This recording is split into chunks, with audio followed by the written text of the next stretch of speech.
করেন, আপনারা আমার একটা পথ করে দেন। আমি 30 বছর ধরে এই জায়গায় থাকি, আমি তো অনেক কষ্ট করে থাকি এই জায়গায় চাবেছে।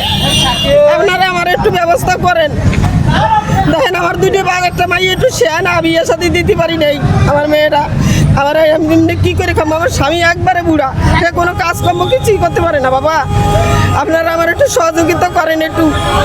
আমি তো ম্যাডামের সাথে এখান থেকে উঠে যাওয়ার তো কথা বাবা আমরা কি করে খাবো? কই যাবো? আমাকে তো বাড়ি ঘর নাই। আমি 30 বছর ধরে ঢাকা পড়ে রয়েছি, আমার তো কিছুই নাই, মা নাই, বাপ নাই, শ্বশুর নাই, শাশুড়ি নাই, একটা স্বামী আছে তাও আসার। আমি খাবো কি করে পান? আমার তো আপনারা একটা পথ করে দেন যে আমার ম্যাজিস্ট্রেট আছে, ম্যাজিস্ট্রেটের সাথে কথা বলা। ম্যাজিস্ট্রেট তো আমি চিনি না বাবা, ম্যাজিস্ট্রেটে কেমন কথা বলবো? আপনারা দুটো একটু কথা বলাই দিতেন, আমি একটু বলতাম।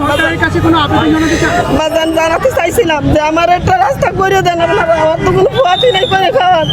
আমি তো ঘর ভাড়া দিয়েও থাকতে পারি না, আমার স্বামী একবারে বুড়ো আসান।